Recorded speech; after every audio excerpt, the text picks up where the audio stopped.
أعوذ بالله من الشيطان الرجيم. بسم الله الرحمن الرحيم. السلام عليكم ورحمة الله وبركاته. إن الحمد لله نحمده ونستعينه ونستهديه ونستغفره ونعوذ بالله من شرور أنفسنا ومن سيئات أعمالنا. من يهده الله فلا مضل له ومن يضلل فلا هادي له. أشهد أن لا إله إلا الله وحده لا شريك له وأشهد أن محمدا عبده ورسوله ونصلي ونسلم على حبيبنا المصطفى محمد صلى الله عليه وسلم. أما بعد. Alhamdulillah, kita dipertemukan oleh Allah Subhanahu wa taala sekali lagi untuk kita bersama-sama berkongsi dan menghayati beberapa potong hadis yang diriwayatkan terus daripada Nabi SAW, dan insya-Allah moga-moga dengan perkongsian hadis kita pada malam ni, sambungannya akan memberikan manfaat kepada kita untuk lebih menjadikan kita hamba Allah Subhanahu wa taala yang bertakwa, insya-Allah. Hari ni patutnya Ustaz Menawir ya. Ganti insya-Allah. Kita sambung hadis kita, hadis-hadis pilihan, insya-Allah.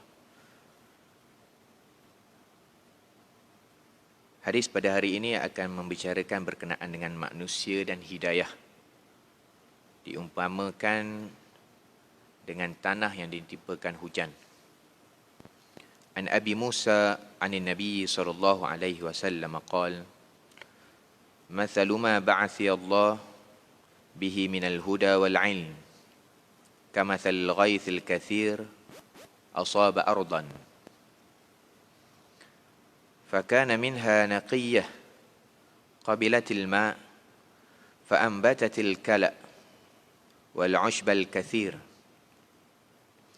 wa kanat minha ajadibu amsakatil ma' فنفع الله بها الناس فشربوا وسقوا وزرعوا وأصابت منها طائفة أخرى إنما هي قيعان لا تمسك ماء ولا تنبت كلأ فذلك مثل من فقه في دين الله ونفعه ما بعث الله به فعلم وعلم ومثل من لم يرفع بذلك رأسا ولم يقبل هدى الله الذي أرسلت به." Daripada Sayyidina Abu Musa al-Ash'ari radhiyallahu anhu, daripada Nabi SAW bersabda, "Perumpamaan perkara yang saya diutuskan oleh Allah dengannya, iaitu hidayah dan ilmu. Hidayah dan ilmu adalah seperti hujan lebat yang menimpa bumi. Ada di antara tempat yang ditimpa hujan tersebut adalah tanah yang baik. Ia menerima hujan dan ia menumbuhkan tumbuh-tumbuhan serta menumbuhkan juga tumbuh-tumbuhan basah yang banyak. Ada juga di antara tempat tersebut adalah tanah yang kering kontang. Ia tidak menyerap air. Lalu Allah Subhanahu wa taala memberikan manfaat kepada manusia dengan air yang tidak diserap oleh tanah tersebut. Lalu mereka dapat minum, dapat memberikan minuman dan dapat bercucuk tanam. Hujan juga menimpa sejenis tanah yang lain. Sesungguhnya tanah tersebut adalah qi'an. Ia tidak menyekat dan tidak pula menumbuhkan tumbuh-tumbuhan. Maka itulah perumpamaan orang yang mendalami ilmu dalam agama Allah Subhanahu wa taala dan perkara yang saya diutuskan dengannya, iaitu hidayah dan ilmu. Telah memberikan manfaat kepada orang tersebut, lalu dia mengetahuinya dan dia mengajarkannya kepada orang lain. Begitulah juga perumpamaan orang yang tidak mengangkat kepala dengan apa yang saya diutuskan dengannya, dan dia tidak menerima hidayah Allah Subhanahu wa taala yang mana saya diutuskan dengan hidayah tersebut. Baik, hadis yang agak panjang menceritakan berkenaan dengan hidayah dan juga ilmu. Perumpamaan yang diberikan oleh Nabi yang menyamakan kita seolah-olah kita menjadi seperti tanah. Kita ni tanah, dan diibaratkan hujan lebat ni diumpamakan dengan hidayah dan juga ilmu. Ada tanah yang ditimpakan oleh Allah dengan hujan, dikurniakan dengan hujan, diberikan hujan, dan akhirnya tanah tersebut menumbuhkan tumbuh-tumbuhan yang kita boleh manfaatkan pula daripada dia. Tumbuh daripada dia benda-benda yang kering. Tumbuh kacang, macam-macam benda yang kering. Ada tumbuh benda yang basah. Sayur, buah-buahan. Ini tanah yang Nabi sebut, ada tanah yang ditimpakan hujan, dia ni akan tumbuh. Tapi syarat tanah tu, dia serap dulu air. Dia serap air dan dia keluarkan tumbuh-tumbuhan yang lain. Ini Nabi umpamakan kepada manusia. Ada satu tanah yang lain, tanah dia dah kering. Kering kontang.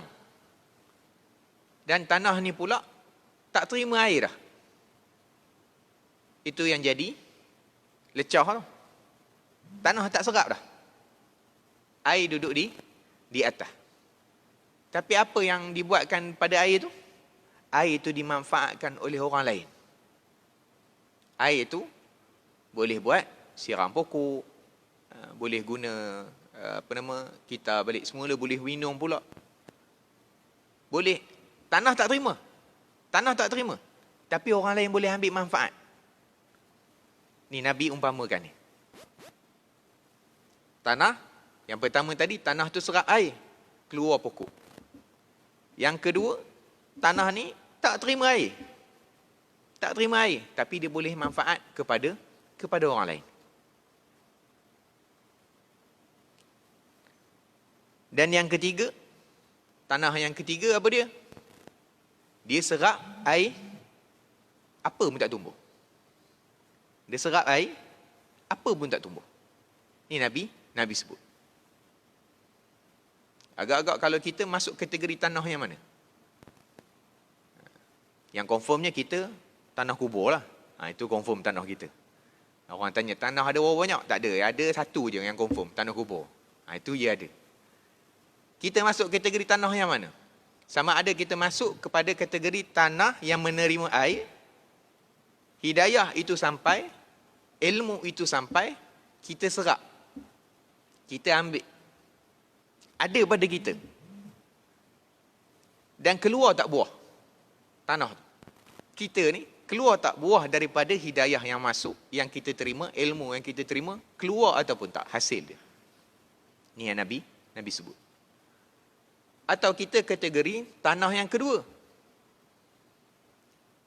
Hidayah tak masuk. Ilmu tak masuk. Tapi orang boleh ambil pula ilmu tu daripada yang kita ada. Selagi kita tengok kepada pendetilan dia. Macam mana ada ilmu, tapi orang lain dapat manfaat juga. Kepada diri tak dapat manfaat sangat, orang lain dapat manfaat. Atau kita kategori tanah yang ketiga. Serap air. Tak ada output orang bagi. Tak ada output. Tak ada manfaat dia kepada orang lain. Ada yang dapat hidayah. Ada ilmu. Peram. Jenis peram ni pun ada juga. Dapat ilmu, dapat hidayah, peram untuk dia seorang. Tapi tak dapat manfaat pun. Manfaat tak ada. Dapat pada dia seorang. Baik. Sebelum kita tengok kepada penghuraian hadis, kita tengok perawi dia sikit. Perawi dia adalah beliau adalah Abdullah bin Qais bin Sulaim bin Haddar bin Harb al-Ash'ari, atau lebih dikenali dengan Abu Musa al-Ash'ari. Ya, nama dia Abdullah bin Qais. Abdullah bin Qais, Abu Musa al-Ash'ari. Ibunya yang bernama Tayyibah binti Wahab, dan dia adalah seorang muslimah dan wafat di Madinatul Munawwarah. Sayyidina Abu Musa al-Ash'ari adalah antara sahabat Nabi yang awal memeluk agama Islam di Mekah. Abu Musa al-Ash'ari, dia di antara sahabat Nabi yang terawal memeluk agama Islam. Dan dia juga bersama dengan Nabi ketika berhijrah ke Habsyah. Ketika berhijrah ke Habsyah. Dan dia ni, Abu Musa al-Ash'ari ni banyak meriwayatkan hadis. Dan dia ni juga menjadi rujukan kepada orang lain untuk ambil hadis. Antara yang ambil hadis, siapa yang kita sebut sebelum ni? Anas bin Malik. Anas bin Malik pun ambil hadis daripada Abu Musa al-Ash'ari. Yang ambil juga antara dia siapa? Anak dia, Ibrahim. Anak dia ambil juga hadis daripada Abu Musa al-Ash'ari. Itu antara orang yang ambil hadis daripada dia.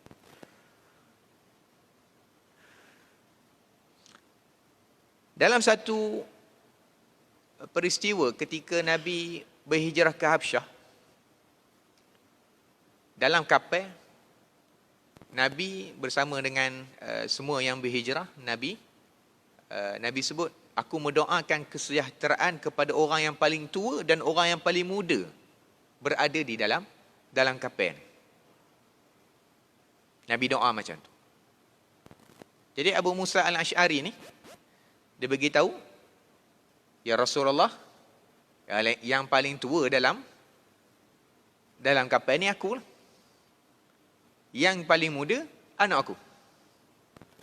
Yang paling muda, anak aku. Jadi doa kesejahteraan tu dapat kepada Abu Musa al-Ash'ari. Dan juga anak dia. Dapat.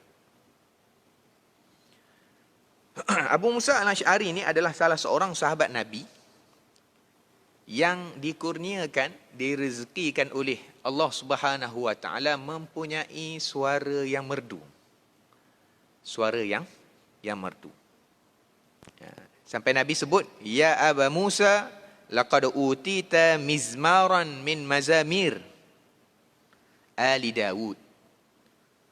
Wahai Abu Musa, sesungguhnya kamu telah diberikan satu kurniaan, iaitu satu seruling daripada seruling-seruling ali Daud, keluarga Nabi Daud. Abu Musa al-Ash'ari ni, dia ada suara yang merdu, yang sedap. Bawah sikit daripada siapa? Nabi sebut Nabi Daud. Nabi Daud, kelebihan ni yang Allah beri, suara dia sedap. Kalaulah Nabi Daud baca kitab suci dia, semua akan berhenti nak dengar. Semua berhenti nak dengar. Kalau kita zaman kita sekarang ni, siapa yang paling merdu? Siapa? Yang kalau dia nyanyi, orang berhenti? Tak ada. Kita zaman kita, kalau menyanyi orang berhenti sebab apa? Nak bagi pukul supaya jangan nyanyi. Itu ia ada. Pasal tak sedap sangat. Cuma janganlah berkaitkan suara tak sedap, nanti hujan turun. Jangan kaitkan macam tu. Tak ada kaitan langsung. Ya. Siapa yang turunkan hujan? Kalau macam tu betulnya, memang nyanyi tu boleh turun hujan, tak payahlah istisqa tu. Ya. Apa guna disyariatkan solat istisqa semua tu? Cukuplah dengan yang menyanyi, rasanya cukup kita je menyanyi. Kalau betul tak sedap, memang kita suara tak sedap pun. Jangan kaitkan dengan hujan turun tu. Jangan kaitkan. Tak ada kena-mengena. Abu Musa al-Ash'ari ni, dia diberikan rezeki suara dia sedap. Suara dia sedap.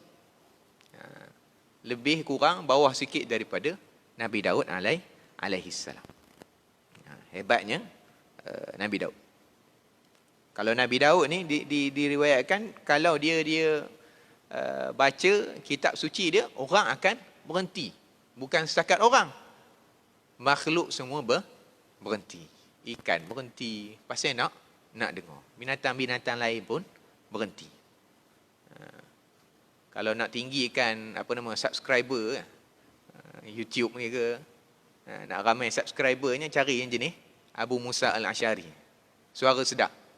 Berduyun-duyun orang datang nak dengar. Sampai tahap begitu. Punya merdu. Siapa yang paling sedap sekarang ni? Dulu ialah Siti Nurhaliza ya. Sekarang ni siapa tak tahu. Pasal ada banyak sangat pula penyanyinya. Sedapnya lebih kurang je pun. Beliau merupakan salah seorang ulama yang di kalangan para sahabat Rasul dan juga mahir dalam bidang kehakiman. Abu Musa Al-Asy'ari. Dia level-level ulama ni. Level ulama dan juga pakar dalam bidang kehakiman. Dia ambil law lah dulu ni. Semasa pemerintahan Sayyidina Umar ibn Khattab, beliau telah pun dilantik sebagai gubernur di Basrah. Sebagai gubernur di Basrah. Ketika zaman Umar, dia jadi gubernur di Basrah. Ketika zaman Sayyidina Uthman, dia jadi gubernur di Kufah. Jadi gubernur. Kira bukan calang-calang jugalah. Abu Musa Al-Asy'ari. Dan beliau juga adalah sahabat yang direzekikan wafatnya di Mekah. Pada tahun 42 Hijrah, ada pandangan sebut dia meninggal dunia ketika lebih kurang umur 60 tahun. 60 tahun. Baik, kita pergi tengok kepada keterangan hadis. Rasulullah SAW di dalam hadis ini membuat perumpamaan orang yang mengetahui risalah Islam dengan perumpamaan hujan lebat yang turun membasahi bumi. Ada di antara tanah tersebut menyerap air dan akhirnya menumbuhkan tumbuhan-tumbuhan seperti kacang, tumbuhan-tumbuhan kering seperti kacang dan turut tumbuh daripada dia tumbuhan yang basah seperti sayur-sayuran, buah-buahan. Ini adalah perumpamaan bagi seseorang yang mengetahui hakikat Islam, lalu dia beriman, mempelajari Islam, mengamalkannya, mengajarkan risalah Islam kepada manusia yang lain. Ini ciri-ciri tanah yang pertama. Nabi umpamakan tanah yang serap air dan tumbuh daripada tanah itu pokok-pokok yang boleh dimanfaat kepada orang lain, sama juga kepada manusia. Dapat hidayah, dapat ilmu, dan dia boleh amalkan untuk diri dia, dan dia boleh manfaat kepada orang lain. Dengan cara mana? Dengan dia menyampaikan apa yang dia tahu. Menyampaikan apa yang dia tahu. Sekarang ni tak susah untuk kita menyampaikan kepada orang lain. Sebab apa? Kita banyak medium dah. Mediumnya kita banyak. Kita ada WhatsAppnya, kita ada Facebooknya, kita ada, paling kurang lah ada SMS pun kita ada. Kita sampaikan kebaikan, apa ilmu yang kita ada, kita sampaikan kepada orang lain. Kita ada WhatsApp, kita ada dalam WhatsApp saja pun dah macam-macam. Kita ada WhatsApp ahli keluarga, ada grup kawan-kawan. Dalam WhatsApp tu ada pula status. Yang boleh untuk kita manfaatkan ilmu yang kita ada, kita share. Tak salah. Kalau orang agak takut, orang marah kita banyak benda, kita bubuh dalam grup, bubuh dalam status pun tak apa. Ada orang baca, kita dapat manfaat. Contoh, dapat malam ni ada 3 jenis tanah. Tulis dalam WhatsApp sebagai contoh. Kalau jenis rajin sikit, banyak duit sikit, guna SMS. Hantar ke orang baca, dia dapat ilmu. Mungkin dia manfaatkan, dia amalkan, kita dapat pahala. Semacam mana kita dapat SMS sebelum ni setiap hari dapat? Ke memang hari-hari kita dapat? Apa nama, daripada MKN tu dapat mesej je kan? Sebelum ni suh je handsetnya. Tak ada mesej SMS masuk pun. Mana ada orang SMS dah sekarang ni? Jarang benar. Sekali masuk PKP ni berderu masuknya. Update SMS dekat kita. Sekian. Supaya peringatan kepada kita. Itu tujuan dia. Dia kongsikan dengan kita. Sama juga kalau kita ada ilmu, kita sharekan kepada orang lain. Masuk dalam Facebook, kalau yang jenis ada Facebook. Mungkin ada kalangan kita jaranglah sikit update-nya. Ya. Biar je lah. Yang mana yang ada. Boleh manfaatkan, tulis apa yang patut orang share, dapat manfaat. Semacam mana sahabat kita yang rakam, dia dapat dibubuh dalam YouTube, bubuh dalam Facebook, orang share, dapat pahala ni. Nampak je biasa. Pahala melonggok-longgok ni. Selagi mana tak tutup akaun tu, esok kot dah mati esok, video ada lagi, panjang ni. Tapi kena mujahadah sikit lah. Kemana-mana tuan guru pergi, dia orang pergi, itulah mujahadahnya. Tapi bayarannya lumayan. Sebab tu kena support juga. Anak-anak muda yang buat benda-benda macam ni kena support. Sebab dia mungkin manfaat dia, mungkin kita tak dapat. Orang luar lain dapat. Orang luar lain dapat. Orang nak dapat hidayah ni macam-macam. Ada orang dapat hidayah, dia tunggu aksiden dulu baru dia dapat hidayah tu. Ada orang dapat hidayah, terjentik dia tengok ada potongan video. Hidayah ni dia datang tak tentu masa. Kadang-kadang video tu biasa. Ada dalam 50 saat je. Tapi kita tengok, kita dengar, pedih. Ada yang macam tu. Ada yang memang hidayah dia memang kena datang menghadap dengan dia. Pun ada juga. Tengok video memang hidup. Dengar-dengar tazkirah memang hidup. Tapi menghadap depan menjadi. Ada yang macam tu. Jadi kita kena banyakkan kita punya medium yang kita ada. Baik. Ada juga tanah yang tidak menyerap air kerana tanahnya yang keras. Tanah ini tidak dapat menumbuhkan tumbuh-tumbuhan. Tanah yang kedua, air dia tak serap. Dia tak ambil dah air tu. Confirm dah tak tumbuh dah. Pokok-pokok yang lain daripada dia takkan tumbuh. Jenis yang biasa menanamnya. Kena time PKP ni, kebanyakannya kalau time PKP awal dulu, bulan 3 tahun lepas, sampai kepada bulan 5, bulan 6 macam tu, ramai yang lain jenis kembali kepada tanah ni. Bercucuk tanam. Kata nak dibuat rumah, benda nak dibuat kan? Ada tanah depan tu, itulah kadap kan? Tanam itu, tanam ini. Tahulah, jumpalah jenis-jenis tanah. Saya itu pun, barulah mengadap tanah. Baru tahu sekian, penihnya macam mana. Ya? Tanah ni sekian, tanam ini, tanahnya tak boleh. Baru tahu. Kalau tak PKP, tak tahu lantaknya. Tak hidup nak menanam. Ada yang jenis tanah memang dia keras, memang dia tak akan ambil air dah. Air pun tak terima dah, apa nak tumbuh pun tak boleh. Akhirnya air hujan yang membasahi tanah ni, dia bertakung. Tanah yang kedua ni, air bertakung ke atas. Lalu manusia dapat mengambil manfaat daripada air hujan yang tak diserap tadi ni. Jadi air lecah tadi tu yang belah atas ni dimanfaatkan oleh orang lain. Boleh air tu proses balik, boleh jadi minuman. Air ni, air kotor macam mana pun boleh proses jadi minuman. Boleh. Ada caranya. Sedangkan air dekat laut tu pun dia proses boleh jadi air minuman.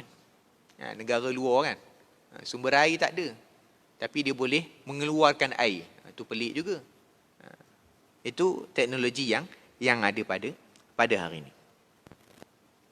Ada dengan air ni tadi yang duduk dekat atas, air ni boleh pula mengairi tanaman yang lain.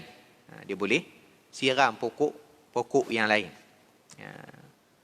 Dan ada pula air ni boleh dimanfaatkan oleh binatang-binatang yang lain. Binatang-binatang yang lain dimanfaatkan, dia boleh minum dan sebagainya. Maksudnya apa? Tanah ni dia tak ada dah. Tak ada dah dia nak ambil air tu, tak ada. Tapi ada lagi manfaat yang boleh digunakan daripada dia. Baik. Ini adalah perumpamaan bagi seseorang yang menerima hidayah, lalu dia mempelajarinya dan dia mempunyai ingatan yang kuat terhadap apa yang dipelajarinya. Namun dia bukanlah seorang yang pintar sehingga dapat memahami ilmu yang didengarinya. Macam kita dapat ilmu. Tapi ada kadang-kadang ada ilmu tu mungkin tinggi sikit untuk kita. Kita tak berapa nak faham. Kan? Ada kita dapat ilmu kadang-kadang tak berapa nak faham. Bukan bahagian kita. Tak kisahlah daripada segi ilmu apa. Ilmu fiqh ke, ilmu muamalat ke. Kita tahu sikit-sikit. Tapi kita tak faham secara mendalam. Dia ingat benda tu sekian-sekian tapi dia tak boleh memahami secara mendalam. Tapi dia buat macam mana? Yang dia hafal tadi tu dia sebarkan kepada orang lain. Dia sampaikan kepada orang yang lain. Dan akhirnya orang lain yang dengar daripada ilmu dia tu, orang yang dengar tu tahu lebih. Tapi bila dia sampaikan kepada dia dapat amalkan dengan lebih sempurna daripada orang yang sampaikan tadi. Lebih sempurna. Maksudnya orang dapat manfaat lebih daripada dia. Tapi dia jadi punca untuk manfaat itu sampai. Ni kelebihan ni. Jangan duk merasakan orang yang tak berapa nak pandai ni sampai bila-bila dia tidak ada manfaat kepada orang. Salah. Sebab tu pakar-pakar kaunseling, dia bagi tahu kalau contoh anak-anak ni ada yang tak berjaya daripada sudut akademik. Daripada sudut akademik memang dia tak berapa nak pergi mana. Jangan abaikan. Mungkin dia jadi tanah yang kedua ni. Dia dapat sikit, tapi orang lain boleh manfaat daripada dia. Boleh manfaat daripada dia. Jangan kita merendahkan orang lain. Apa nama orang Kuala sebut? Don't underestimate. Underestimate macam itulah. Lebih kurangnya.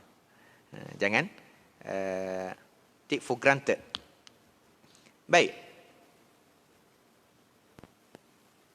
Akhirnya orang lain mendapat manfaat daripada ilmu yang disampaikannya sekalipun dia sendiri tidaklah mengetahui isi kandung ilmu yang dia sampaikan tadi secara mendalam. Tanah yang terakhir, kita nak tengok tanah yang terakhir. Tanah yang terakhir yang turut dicurahi dengan air hujan yang lebat tadi adalah tanah yang menyerap air hujan tetapi dia tidak menumbuhkan sebarang tumbuhan. Begitulah perumpamaan bagi seseorang yang dapat risalah, mendengar risalah Islam, namun dia bongkak. Dia bongkak. Dan lagi teruk, dia menolak kepada risalah tu tadi. Dia terima dan dia tolak. Ni tanah yang teruk ni lah. Dia juga tidak mengamalkan dengan Islam yang telah dia dapat tadi dan tidak pula mengajarkan Islam yang dia dapat tadi kepada orang lain. Yang ini yang kita tak nak ni. Dia dapat. Dahlah dia dapat. Tak sampaikan kepada orang lain. Ditolaknya lagi. Jangan jadi yang ketiga. Kita nak jadi tanah yang mana satu? Kena pilih lah. Kena pilih mana satu yang kita nak jadi. Tanah yang ada manfaat, serap, bagi manfaat kepada orang lain. Atau tanah yang kedua, tak bertakung. Air tak bertakung. Tapi orang boleh ambil air tu. Air tu bertakung dan dia tak serap. Dan orang lain boleh manfaatkan. Baik, kita tengok pengajaran dia. Rasulullah SAW telah menggalakkan manusia agar mempelajari ilmu dan mengajarkannya kepada manusia. Ini yang Nabi ajar kepada kita. Balighu anni walau ayah. Islam sendiri adalah berdiri di atas ilmu dan bukannya berdiri di atas khayalan mahupun khurafat. Islam ni yang kita nak sebarkan ni, dia mesti base dia kepada ilmu. Main ikut sedap tak jadi. Main ikut sedap tak boleh. Kita ada sandaran. Maka tidak hairanlah apabila ayat Al-Quran yang pertama diturunkan oleh Allah kepada Nabi, apa dia? Iqra', kan? Suruh belajar. Dapat ilmu. Itu basic dia. Basic kepada hidayah ataupun ilmu tadi nak sampai. Kena Iqra', kena belajar. Sekarang ni cara belajarnya dah berbeza dah. Belajar dah berbeza. Tak semacam dulu. Boleh masuk kelas. Semuanya kena online. Pening. Tanya kalau guru-guru, saya rasa yang ada sekarang jadi guru ni pening.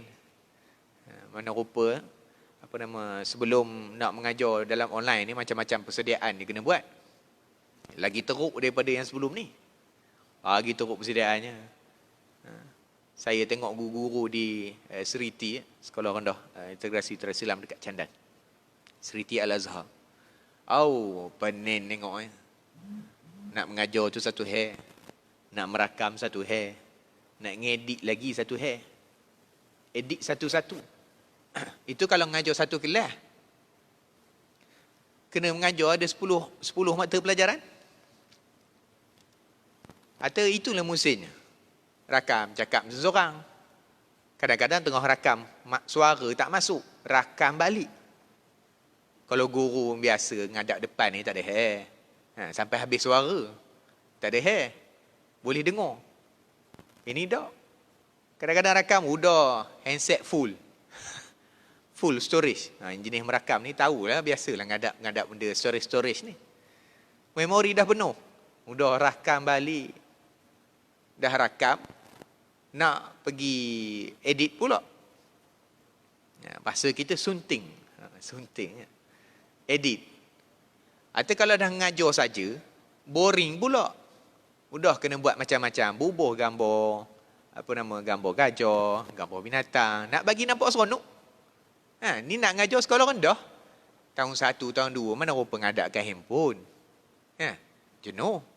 Kalau jenis sekolah menengah boleh tahan kira. Sekolah rendah. Ya Allah. Tak cukup dengan tu bagi video dah edit apa semua. Kena buat live pula. Buat online, kelas online. Duduk mengajar macam kelas biasa tapi ngadap depan handphone. Atau dah seorang ini dah menjerit. Seorang ini dah ke mana-mana, dah bergaduh dengan adik-beradik. Depan telefon. Pening. Itu nak kena ngadap ni. Zaman sekarang. Zaman sekarang punya cara. Itu tak kira lagi jenis mak ayah ada anak 2-3 orang, dia pula cikgu. Lagi pening. Dia nak mengajar kepada anak orang. Anak dia nak kena belajar juga. Handphone ada satu. Mana rupa? Lagi jenuh. Handphone sebiji berapa? Paling murah 200-300 juga ya. Kalau dah anak 3 orang. Lepas tu kalau boleh, kita yang jenis berkemampuan ni, kita tengok kepada orang yang memerlukan, kita boleh sponsor, kita sponsor. Panjang ilmu tu. Selagi mana dia gunakan kita punya sumbangan tu, boleh manfaatkan sampai gamuk kita tak ada esok dia guna lagi. Banyak tu. Zaman sekarang. Lagi besar dia punya manfaat.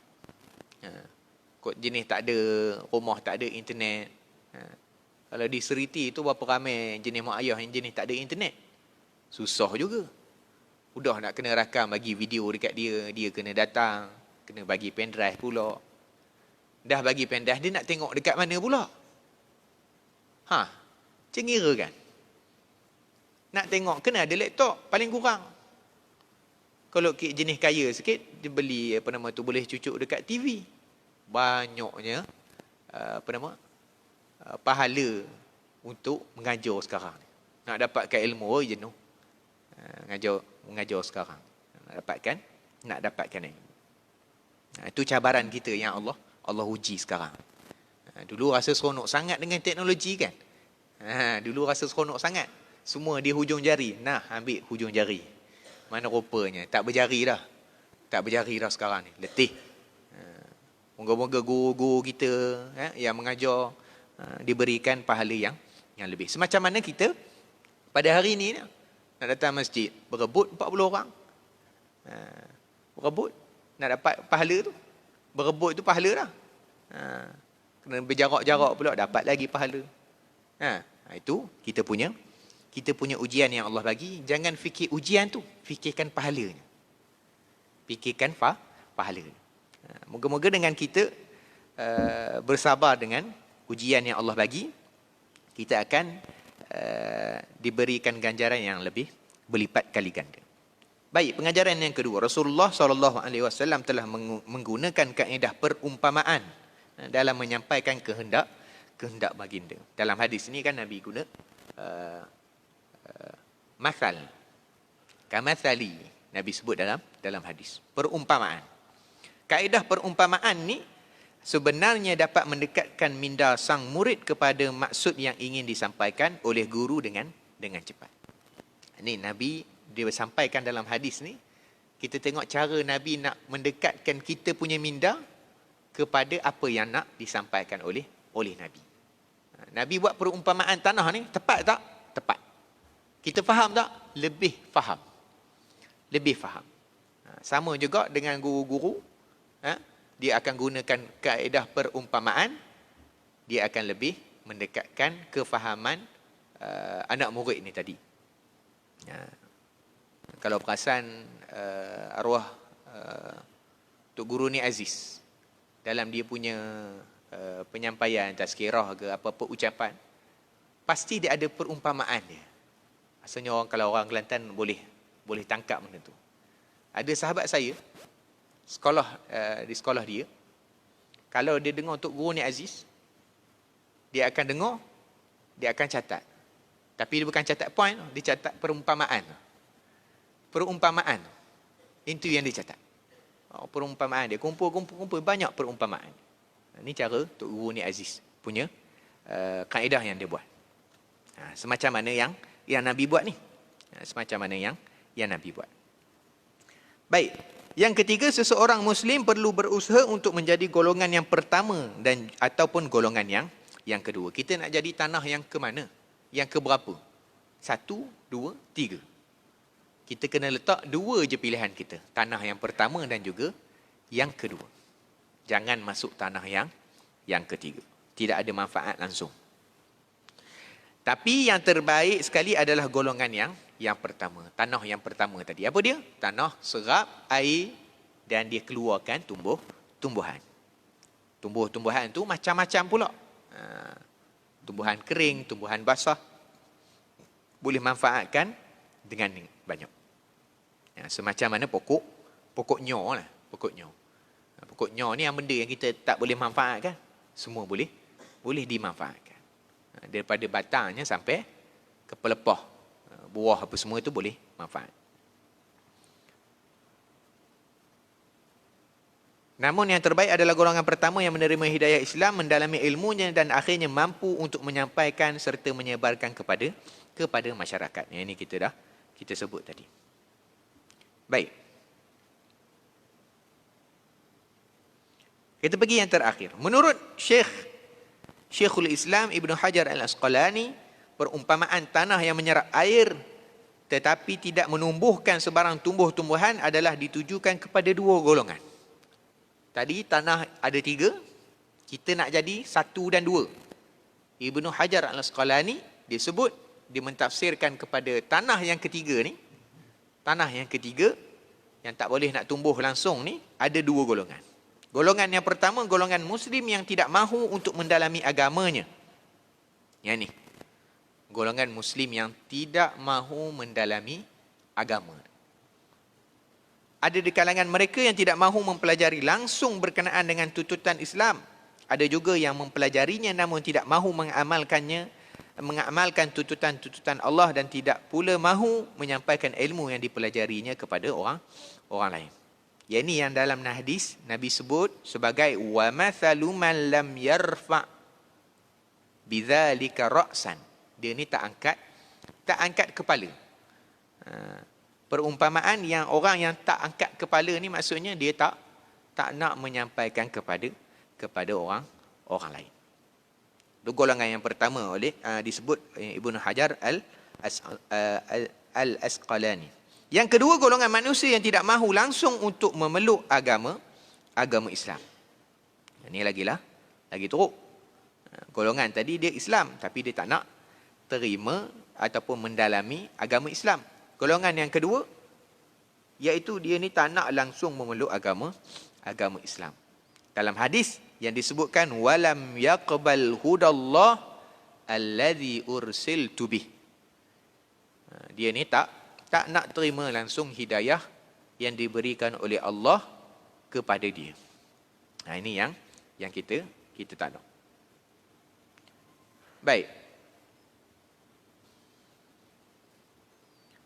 Dan diakhiri dengan hadis ni dengan satu kisah berkenaan dengan hidayah yang disebutkan sebagai hidayah. Sebelum lahirnya Nabi kita Nabi Muhammad SAW, diceritakan ada seorang raja yang dinamakan sebagai Raja Tubba. Raja Tubba. 1000 tahun sebelum kelahiran Nabi. 1000 tahun sebelum kelahiran Nabi, Raja Tubba ni dia dah tahu Nabi akan lahir. Raja Tubba.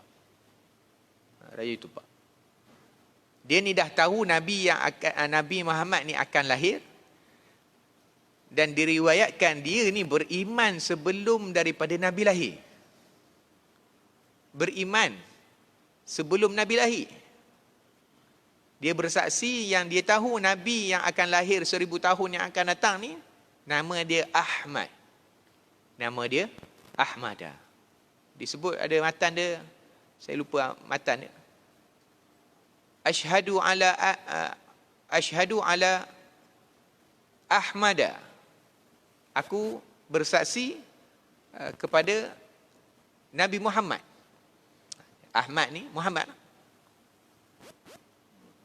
Dia Islam, masuk Islam. Ada pandangan ulama kata dia ni dikategorikan sebagai masuk Islam sebelum daripada Nabi lahir.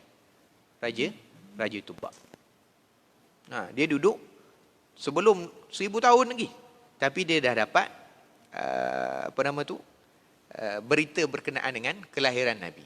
Dan dia ada tulis satu surat kepada Nabi. Dia ceritakan macam mana surat ni sampai kepada Nabi. Dia tulis surat 1000 tahun. Tapi macam mana surat ni boleh sampai kepada Nabi? Surat ni dia passing sampai kepada satu rumah, yang mana rumah tu diduduki oleh Abu Ayyub Al-Ansari. Dan akhirnya Nabi dapat, dan Nabi kata dia ni telah Islam sebelum daripada kelahiran aku lagi. Punya hebat. Ada cerita dia macam-macam lah. Ada kata surat ni diletakkan di Kaabah. Sahabat-sahabat jumpa, tanya, siapa ni? Dia ada sebut nama kamu ni, wahai Nabi, wahai Rasulullah. Inilah namanya Raja Tubba. Nak katanya punya lamanya.